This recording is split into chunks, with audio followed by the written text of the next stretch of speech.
And welcome to The Audible, presented by Trader Joe's. I'm Ralph Russo from The Athletic, joined today by my colleague Stuart Mandel. Bruce Feldman is taking a day off.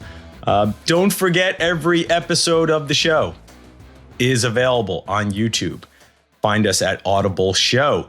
Today, we're going to pick the biggest games of the week. We got upset picks for you as well. We're going to explain why the Big Ten's multi-billion-dollar investment deal, now on pause, is really all about conference realignment. But first, we got coaching news. And we got so much coaching news, Stu. We had to re-record the podcast. We had to re-record the podcast. Yeah. Everything At least the first 2/3 of it. Everything we talked about in the first two segments of the podcast totally was out of date pretty much as soon as we were done, Stu. Like, it wasn't even like, oh, we had to come back hours later because things changed. No. It changed immediately. As soon as we were done, it was like bing, bang, boom. Yeah. Peek behind the curtain. I sent you guys, I think maybe 2 minutes after signing off and me catching up on Slack and Twitter. Yes. I texted you guys, said, big problem. The James Franklin just got officially hired by Virginia Tech after we kind of speculated about it. And Lane Kiffin's family members are apparently taking plane flights and he's under a deadline. So which one do you want to start with first? Let's start with Lane, which is a fast developing, or at least a developing situation. So obviously, like, as much as we are going to talk about it, who knows? Like, that could obviously change by the time you're hearing this. But to lay out the situation, it's so unusual. Well, actually, I'll let you lay out the situation, Stu, because again, it's a very unusual deal here, and it kind of puts into question who's going to be coaching the Rebels in the playoff. So we've known for weeks that he is considered to be a top target for both Florida and LSU, but I think based on experience, you figure, well, he'll deal with that after he gets through the regular season, right? And we've even talked several times on here about would a school be willing to wait for a coach for his team to actually be eliminated in the playoff? And I think the answer we found out is no. Things got really serious in the last couple of days. Lane Kiffin's family, not him, but a family, has been flying to check out Gainesville and Baton Rouge. And so on Monday, we reported that he's basically been given a deadline by Ole Miss to decide, which is the Egg Bowl, which is next Friday. They want an answer by next Friday whether he's staying or not. And as we sit here right now, it's like, okay, we reported that. And then once it got out there and you saw it blow up, it's like, yeah, he can't wait till November 28th. I mean, people now know his family's flying around the country visiting campuses. He can't let this hang over the program for a week and a half. Any sense, what do you think he's going to do? I've been thinking he was going to stay for a while. And, Bruce and I reported last week that I can almost quote the story verbatim, that there was a lot of signs pointing in the direction that he would stay comfortable at Ole Miss. Ole Miss can obviously pay and provide him with a championship opportunity. It literally is playing out that way this year. Again, family alignment. His son's a sophomore. The whole family's in Oxford right now. Like, all good signs. And I'd also talked to some folks who were, familiar with the situation, and they had said, like, yeah, the bye week's coming up. We're feeling pretty good about trying to get an answer here, about working something out. What I didn't anticipate was we're feeling pretty good about getting an answer meant we're going to demand an answer. Right. Or meant Ole Miss was going to demand an answer. So I don't know. Again, the other part of that makes these things so difficult is just, one conversation around the dinner table with the family members changes people's minds and perspective. The other thing I would say, Stu, before I bounce it back to you, is totally ducking your question. Again, I guess I'm thinking he stays, but it also kind of speaks to, I kind of lost my train of thought there. So I'm just going to bounce it back to you, Stu. Well, you talk about percentage chance he leaves. I mean, my answer is changing by the hour. I mean, if I were him, well, look, it's not my money, right? I don't know why you would go to LSU given the dysfunction there right now. I mean, if he leaves Ole Miss, he's giving up a situation where you have pretty much perfect alignment from the president to the AD to the collective, very good collective there, for a place where the governor fired the AD, the new president who hasn't started on the job yet gave the acting AD the permanent title, and then said the next day maybe he's not, maybe he's still the acting AD. We don't know. But I do know why Florida appeals to him, or probably why it appeals to him. Who is Monty Kiffin most associated with? The Tampa Bay Bucks. Sure. Lane is from there. He spent a lot of time there. It's a state he's recruited in a lot over the years, going back to when he was at USC. So, there's a lot, and it's a program that has won national championships, not quite as recently as LSU, but this century. Sure. But look, I mean, I know he loves the attention. It probably, gets a little kick out of dragging this out as long as he can, Twitter and whatnot. But if he was really staying, he could have said so by now. I don't think, maybe they're still negotiating an extension or something like that. But I think he knows what he needs to know. So what I don't like, Ralph, is whether he stays or goes, this is going to come up again. Are we going to really see teams coaching or teams in the playoff? And this is for Ole Miss. This is their best season in decades. This is a chance to do something they haven't done since the '60s and win a national championship. It's their best season ever, really. I mean, since Johnny Vaught, right? Yeah. So, and they might have an interim coach. What about a group of five school? What if somebody wants to hire Eric Morris in North Texas and says, yeah, that's really cool. You guys made the playoff, but you're coming here now. It's really unfortunate. So the other thing it also is an example of, now the thought is coming back to me, is, these schools fire their coaches in September and October and create these long searches, and all this information comes out, and, you try to be responsible in reporting it. But the fact of the matter is, most activity doesn't really happen until now. So you're gaining no advantage by firing your coach early. You really aren't. And anything that, information that's gleaned during that process leading up to now, to a certain degree, you have these coaches, and I'm sure Lane probably went through this too. Hey, man, I'm doing my job. Please leave me alone while I do my job. The other thing, too, is you meant the G5. And this is something I had, Bruce and I had in the column last week. These G5 coaches are not getting the level of sort of hey, we're going to respect your job. I know this for a fact because I've talked to a few of them. They are getting a lot of pressure to make decisions, to be available, to do interviews, I think at a higher level than the other sitting head coaches. So that's why it wouldn't have shocked me to have a G5 coach come out after Thanksgiving weekend and say, I'm taking this job, but I'm staying with my team through the playoff. But hey, isn't this a great way to keep the school I'm going to in the news while I'm coaching in the playoff, right? Hey, X school, you can be we'll be talking about how I'm going to X for the next 2 weeks, and that's good for you while we're eliminated. But to have it happen with Lane Kiffin at a Power 5 school that has a chance to win a national championship, I'm not saying it's cool that it's happening with the G5 coaches. I'm saying to have it happen at a school that has a chance to win a national championship is just mind-boggling to me. Well, and like you said, I think a G5 coach, it's not as combustible a situation. I mean, if you're a Tulane fan and John Summerall leaves, or takes another job, but the school that he's going to will let him coach you in the playoff, that's a win-win, I think, right? You don't love that he's leaving, but I would assume if you're a fan of a team in the American, you kind of know this could happen. Yeah. Whereas if Lane leaves Ole Miss before the playoff, I mean, he already caused one SEC school to riot when he left Tennessee in the dead of the night for this. It will happen again. I forgot about that, Stu. I mean, the guy nobody bungles changing jobs. For Lane to go from being a guy who has been fired by he got fired by an NFL team. He got fired the week of the national championship game by Nick Saban. Got fired on the tarmac by tarmac. This just keeps happening. Yeah, so started a riot at Tennessee. They were burning stuff at Tennessee when he left for USC.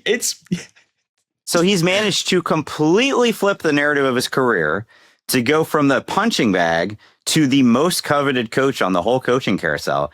Wouldn't it be just so Lane Kiffin to cause him so, like, what if nobody has said, like, okay, you have an ultimatum to decide by the Egg Bowl.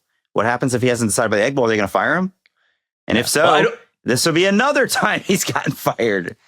We don't want to go too far down the rabbit hole because, again, some of what we could change by saying could change. So, but it's a fascinating situation, and it is yet another like chapter in the Lane Kiffin that they just did a documentary on him. We might have to redo that. That might have to be updated, I think, now.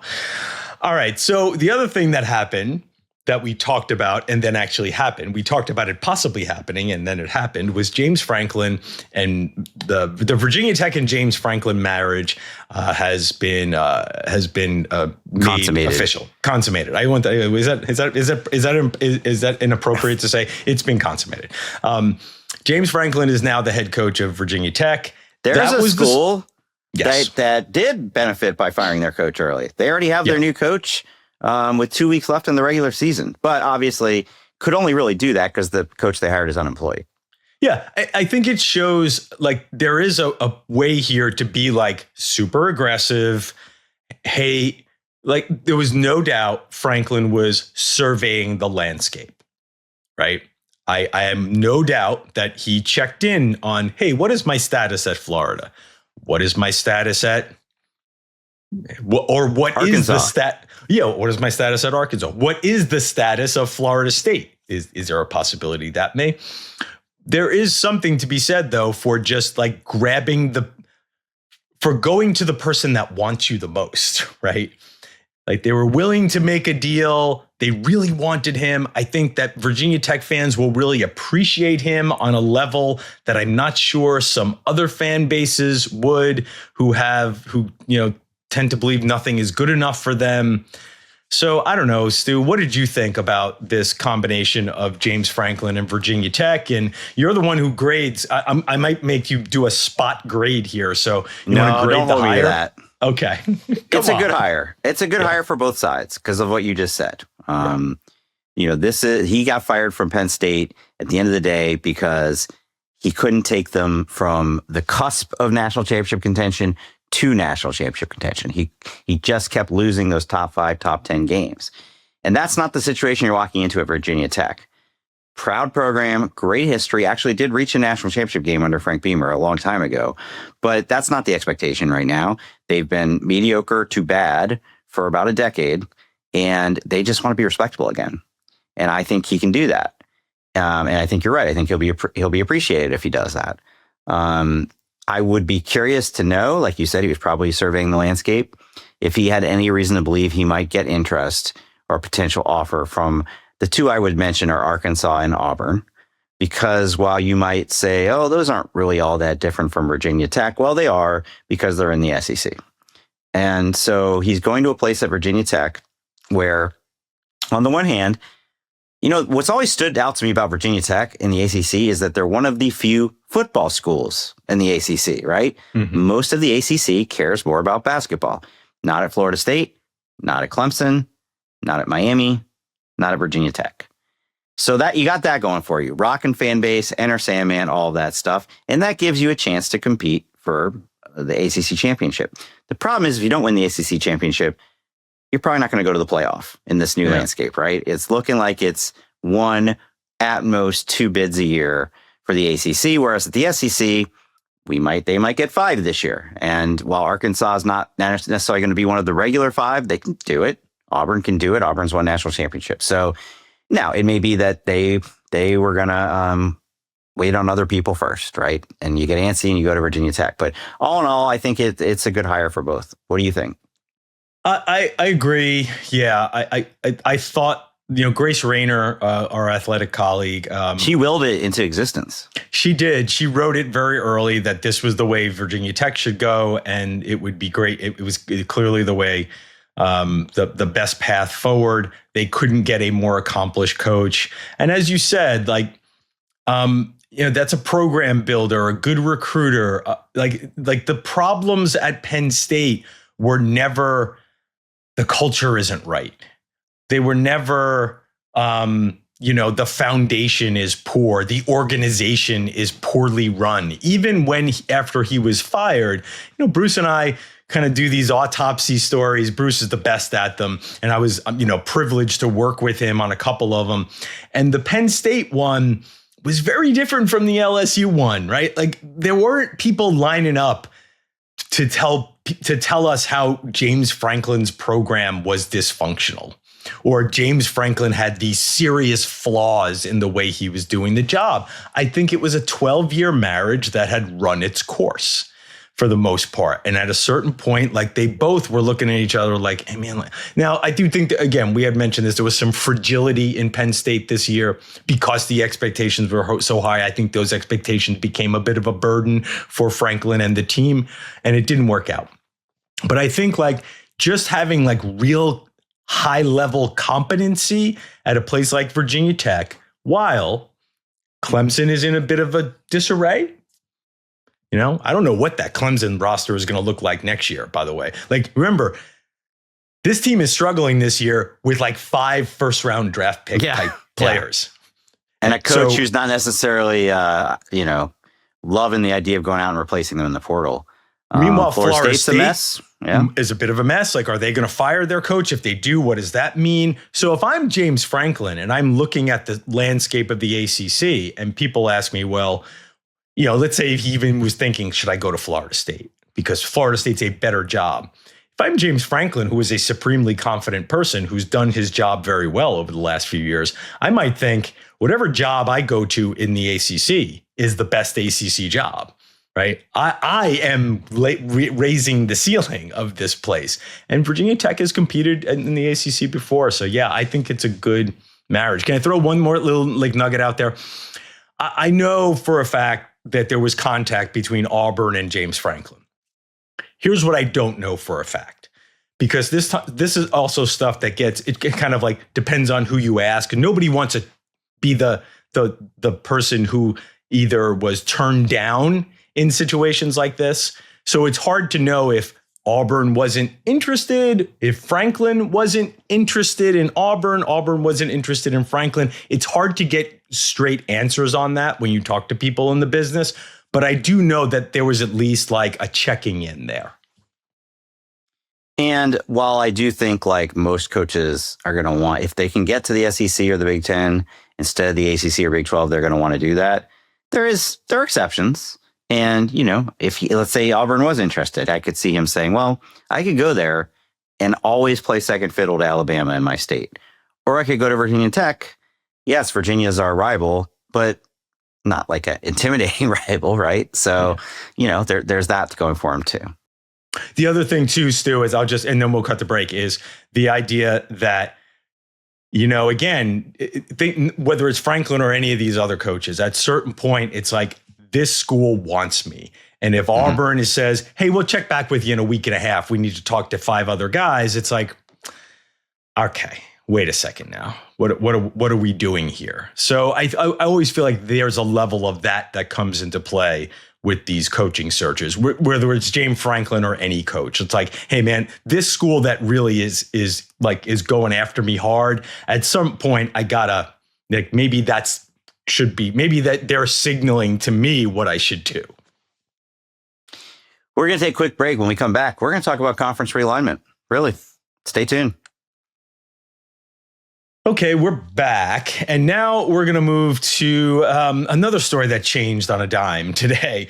And that is the Big Ten. Well, Stu, I'm going to have you do the finances here. You're my finance guy. You're the Athletic Sports Business reporter, Stuart Mandel. The Big Ten is trying to work out a massive deal to throw all kinds of money into the conference. Looks like it's kind of on pause now. Yeah. Explain, please. Okay. All right. I'm sure there are actual finance people listening who are going to scoff at me attempting to explain stuff in this world, but here we go. you keep hearing the phrase private equity. They're looking at private equity. The Big Ten had actually found itself a deal with UC Investments. That is part of the University of California university system. And they're basically the portfolio manager for their endowment and their pension plan. And by the way, it's over $200 billion that they manage. $200 billion. And so clearly they know what they're doing. They like to make investments that get a big return. And they said, oh, a college conference's TV deals? Yes, that goes up. So the deal was they were going to pay $2.4 billion. Well, first of all, the Big Ten was going to create this shell company called Big Ten Enterprises. That would basically be where all the media revenue and all the sponsorship revenue goes.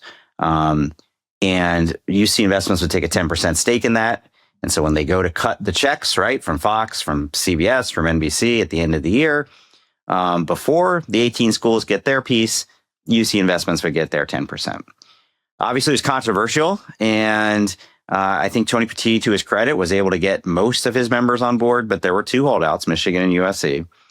And Michigan's board members were particularly vocal about it. I think the chairman calling it a payday loan did not sit well with the investors. So they put out a statement, UC Investments put out a statement Monday that they're going to hit the brakes. Doesn't mean they're out or that they don't want to do the deal. They just, I think, got spooked by the media coverage, the criticism, the backlash. USC AD Jen Cohen on Friday put out her own statement. It wasn't like a scathing thing by any means, but basically like, we're going to look out, do what's best for USC. So it's not going to happen, probably. I think, according to somebody I spoke to, they're going to at least take several months to hit the brakes and give everybody a chance to regroup and learn more about it. So what do you think?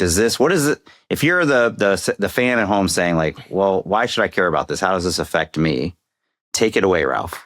Yeah, because the most important thing about this to us, to the people who consume college football, no matter how much money your school gets, that's good. But what we really want to know about is, how does this keep the conference together? This deal came with a 10-year extension of the grant of rights from 2030. It expires in 2036 through 2046, right? So the Big Ten would be a conference with the members who signed that grant of rights for the next 20 years. We all know something different is coming in the next 6, 8, 10 years, maybe, in college football. A restructuring, another consolidation, another realignment. But we don't know exactly what form. Is it going to be something like we've seen before? Is it going to be a quote unquote super league? Super league is a term of art. It can mean many different things. It could mean 60 schools. It could mean 30 schools. It could mean 130 schools, somewhere in between. But the idea that like another structure is coming, there might be something that looks like a pooling of rights, right? We all kind of know that that's in the future, but the Big Ten was saying, that's fine. We're going to do it together. And that's basically what the Big Ten is selling. That's what Tony Petit is selling to his members. And a lot of them have gotten on board and said, yeah, that sounds cool. We should take all this money and we're just going to be the Big Ten conference for 20 years. Michigan has, a Michigan regent went on with our friend Nicole Auerbach on her Sirius XM show today and said, Michigan as an independent in 2037, yeah, maybe that'd work. We could be like Notre Dame. That's sort of the crux of this, Stu, right? Michigan doesn't look at an uncertain future for college sports and go, oh no, what are we going to do? Right. Michigan will be fine. USC, for the most part, same thing. USC will be fine. USC's complaint with this was different. USC's complaint was, and we should say, the Big Ten was not going to split this money equally. They were going to do it based on the most valuable brands get the most. Ohio State, Michigan, Penn State were going to be in a class of their own. USC was going to be in the next one with Oregon. And of course, USC, being the proud school that they are, said, we should be in that top tier. So, but as you've said to me many times, like that can be negotiated. That doesn't seem like a deal breaker. But Michigan's board members, and by the way, the reason I think they were able to be so vocal is they don't have a president right now.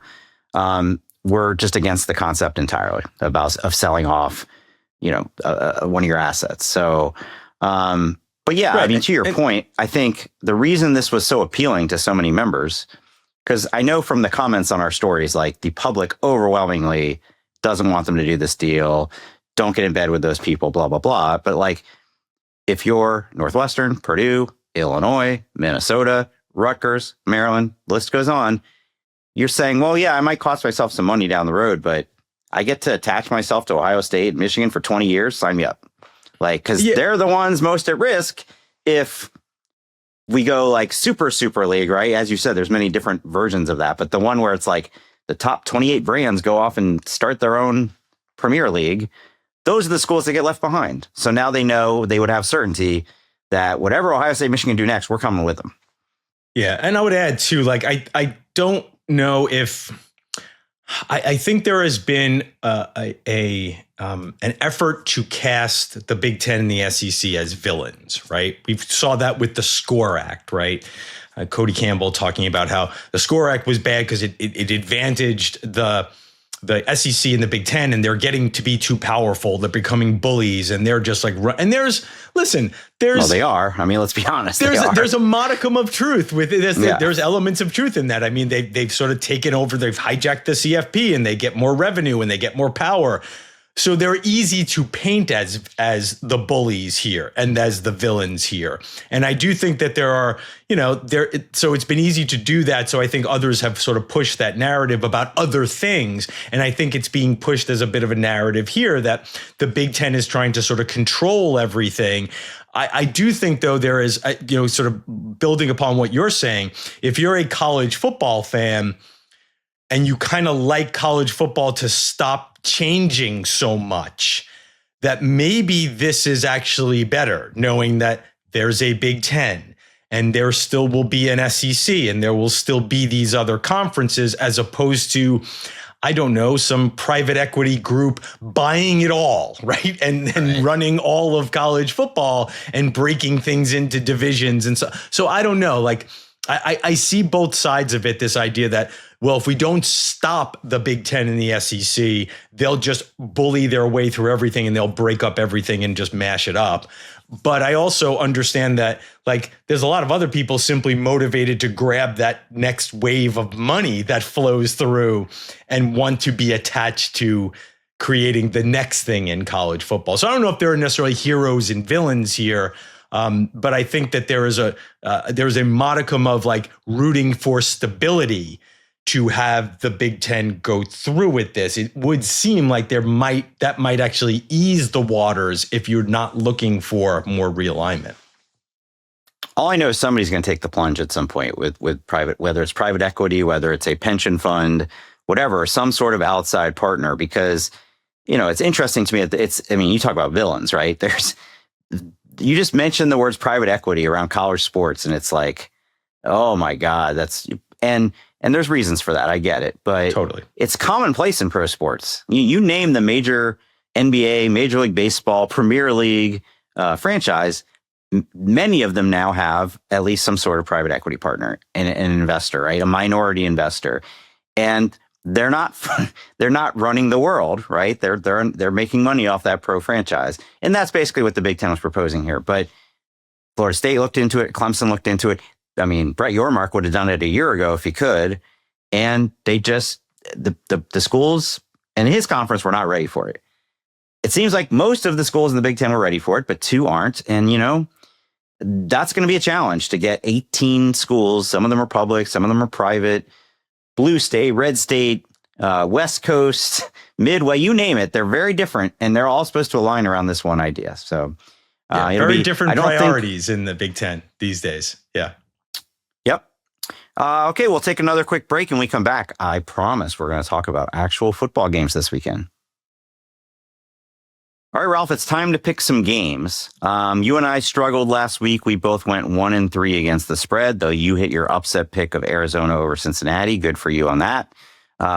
Bruce went 2-2, which is so now we're starting to see some people come back to the pack and whatnot. I'm still winning 23. I'm 23-16 on the season. Ralph, you are 21-18. You are 2 games back. Ralph and Bruce is 16-23. Not great, but closer than he was a couple weeks ago. First game we're doing is Missouri at Oklahoma. The Sooners are a 9.5-point favorite. Bruce is picking Mizzou. He says he doesn't think they can win, but they can keep it close. So he's got Mizzou covering the 9.5. What about you? Yeah, I'm on board with Bruce here. I think to myself, obviously alternate universe, if Bo Perbula was still the quarterback at Mizzou, this is probably like a 3.5-4 spread. Now, a freshman quarterback against Brent Venables' defense is not the greatest thing in the world, but I do wonder if Mizzou is deflated, right? Is there's some value there to go with Mizzou and how big this spread is, because Oklahoma is coming off of such a big victory against Alabama. By the way, one in which they were outgained 2-1. So if Mizzou can take care of the ball, I feel like this could be a 7-point game. So you are also picking Mizzou to cover, Mizzou, but not win. Yeah, but all that matters is the cover on this segment. All right, I'm gonna go one step beyond you guys. I think Mizzou wins outright. Yeah, because first of all, we need there to be some upsets that change the playoff picture a little bit. It can't just keep doing chalk week to week to week. But here's the thing: like Oklahoma got this huge win against Alabama, and good for them. It didn't really make anybody feel differently, though, about kind of the makeup of that team. We knew they have a great defense. They showed that. We had a lot of concerns about their offense. And like you said, they got outgained 2-1. They had like 212 yards. That doesn't change. So as we go into this game, do I think Ahmad Hardy's going to run for 300 yards again? No, not against Oklahoma's defense. But as much as we talk about Oklahoma's defense, Ralph, do you know who has the number 2 defense in the SEC? Is it Mizzou? It's Mizzou. Might surprise people. It's Mizzou. Low scoring game, maybe a turnover here or there. And Mizzou takes the Sooners. One less SEC playoff team to worry about. Maybe one. Well, one specific one less. Maybe not the number. Maybe not that specific one. I don't know. Anyway, continue. You're saying if Oklahoma loses, they're 9-3. You're not ruling them out with a win against Alabama. Let's see. Well, look, I've been the one saying Texas, don't close the door on Texas at 9-3. Right. All right. To be discussed later. Okay. But Texas beat Oklahoma. That's why. All right. Well, I want to go down the rabbit hole. Next game. The big one in Eugene, USC at Oregon. Oregon minus 9.5 in this one. And Bruce is picking USC to cover. Same thing as Mizzou, taking the points, but think Oregon will win the game. I wish I would know the exact status of DeCorian Moore and Gary Bryant, the two receivers for Oregon. I think Oregon is just a little more well-rounded and better. They really have played. I was super impressed by the way they played against Iowa. I know it was a close game, but considering conditions and road and the guys they were down, I think if they have all their weapons here, I just think Oregon is a different level. I know we nitpicked Oregon's resume, Stu, but I think if you sort of watch them and see their, under the hood numbers, I do think that this is a different level team that USC is. USC is a good team. I think Oregon, we talked about, is Oregon a possible national championship team? I do think maybe Oregon shows that side this week and not just wins, but covers. I'm not saying they're going to win by 25 or 24 or 30, but I do think that they can win this game by double digits. Dan Lanning, maybe as much or more than any coach in the country, knows exactly what everybody's saying about his team and uses it to his advantage. So he knows that the committee and maybe others like myself are saying, well, I'm not sure you're going to have a top 25 win, right? You don't have a top 20. If you lose, you might get left out at 10-2. Ducks roll. Ducks cover the 9.5. Okay. Win comfortably. Remind everybody. How can you not respect Oregon? Oregon's lost one Big Ten game since they joined the conference. Exactly. One. Right. And they will still have lost one. Yep. Exactly. All right. Near and dear to your heart, Pitt at Georgia Tech. Huge ACC championship consequences. And the Jackets are a modest 2.5-point favorite. Bruce gave no explanation. He just said Georgia Tech. Okay. So a little update. My daughter did not kick a field goal for hundreds of thousands of dollars. She She ended up getting online at like 4:00 in the morning with friends who didn't do a really. I was trying to explain to my daughter that part of the college experience is doing something adventurous, but having it be really poorly planned. Right? Isn't that like sounds like this was that? Yeah, that was definitely this. They had a whole bunch of ideas about like what they were going to do, but nobody had really read up as much as they should have. But they were up all night and they saw the game, and she bailed out right after Notre Dame returned the conversion back. At this point, she realized, oh well, this is over. Like this, but she stayed past halftime, so I was very proud of her. Anyway, all that said, nothing related to this game. I'll take Pitt. I just think this is a toss-up. The last two opponents for Georgia Tech has faced have averaged over 8 yards. Have averaged over 8 yards per play. So I'll just take Pitt because I'm just going to take the underdog in a game like this. Yeah, what happened? The last two games, their defense has just disappeared off the face of the earth. Yeah. Got beat pretty soundly by a mediocre NC State team. And then, on Chris Vanini's 1-136, BC is so far below any other Power 4 team. It's not even close. And they needed a last-second field goal. So those are not great signs for Georgia Tech. But I am going to take Georgia Tech, which is part of a long hustle for me. I'm taking Georgia Tech. Georgia Tech wins this game. Everybody forgets about Pitt. And then Pitt comes out the next week and ruins Miami's season. It's a two-part plan there. Two-pronged plan. Fair enough. And then BYU, 2.5 at Cincinnati in a game that I think has more consequences than I realized when we were on here the other day. Because it is the case that if Cincinnati hands BYU its second conference loss, you're probably not getting a Texas Tech BYU game. You might be getting a Texas Tech Utah game because there could be a 5-way tie for second, of which Utah would emerge because they have played the toughest conference schedule. So will that happen, Ralph?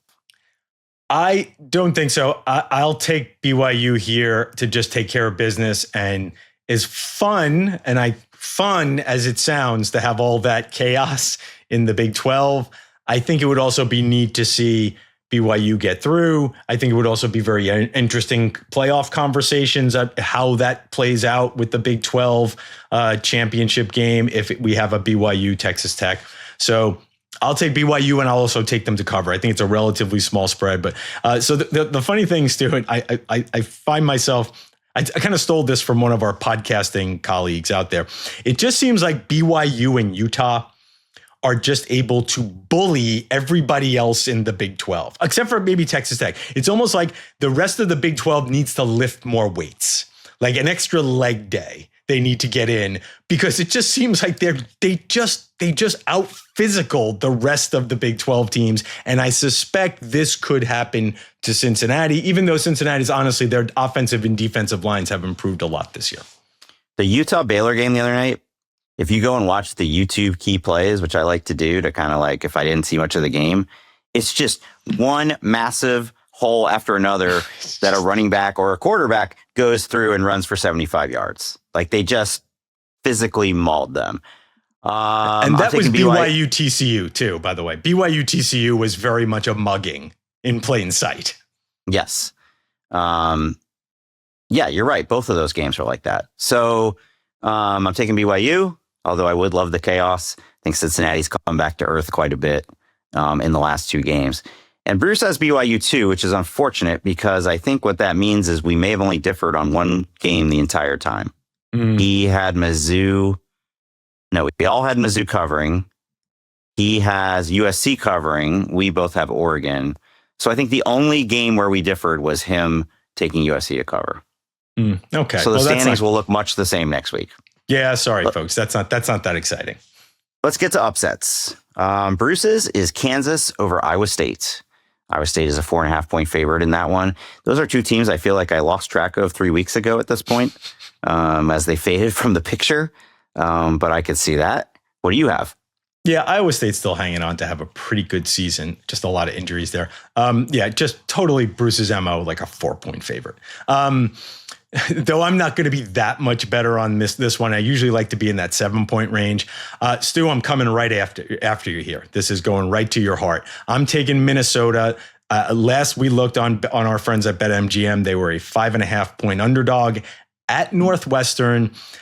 Stu, man, well, it's not actually at Northwestern. It's at Wrigley Field, but yes. Oh, that's a Wrigley game too. Regardless, whatever. I think Minnesota, is going to come out here. Like, Minnesota is really good against the teams that it is equal to, right? Against the teams that it can see eye to eye with. Nebraska, the middle of the Big Ten. If you're good, you're going to crush Minnesota. But if you're not like really good, like Iowa beat the hell out of Minnesota, and I think Iowa was very good this year, Ohio State, Oregon, like Minnesota can't compete with those teams. But if you're sort of like in that next tier down, Minnesota, they'll bow up and totally track you down. So I'm going to take Goldie here to pull the upset against Stu's Northwestern team. I know you keep referring to it as my Northwestern team. I'm all in on Northwestern basketball, Northwestern football. If they do well, okay. If not, I will live. I will say this. If that happens. I know. No, let me just say, if that happens and they lose to Illinois and they finish on a 4-game losing streak, I don't think David Braun will be the one leading them out of the tunnel really? At the first game of Ryan Field next year. I don't think that would fly. But it's always been assumed if he got to a bowl game, he would probably be back. So we shall see.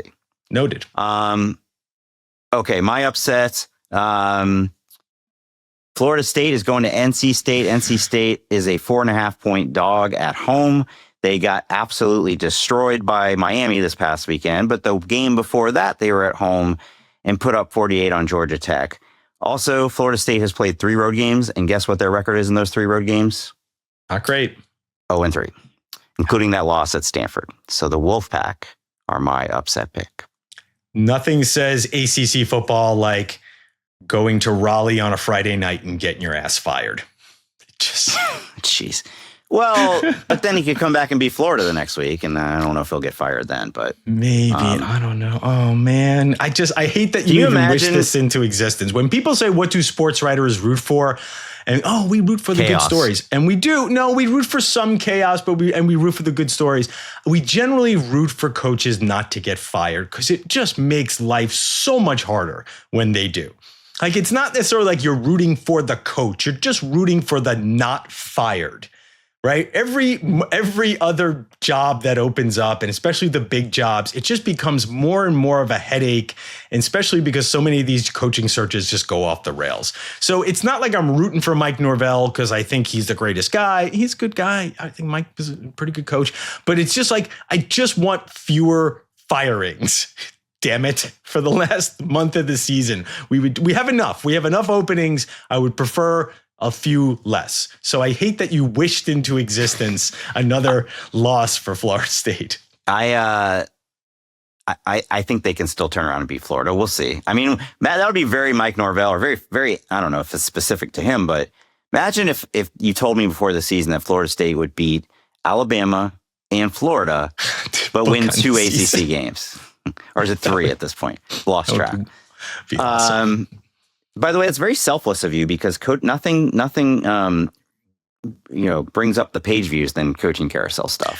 Like the most read stories that we write generally are Brian Kelly, James Franklin, so on and so forth. I don't want people to get fired because it's, there's a human element there, and that gets totally lost because of the interest in the coaching carousel. But like, without question, he has a family, all of the assistant coaches, all of the staff, like everybody loses their jobs. It's and especially in this day and age with the big staffs, God knows how many people are affected. But if he does go 5-7, he's probably going to get fired. That's it for our show today. Every episode of The Audible is on YouTube at Audible Show. We'll be back Thursday, and that's when we answer your mailbag questions. So send your questions to theaudiblepod@gmail.com, and we will see you then.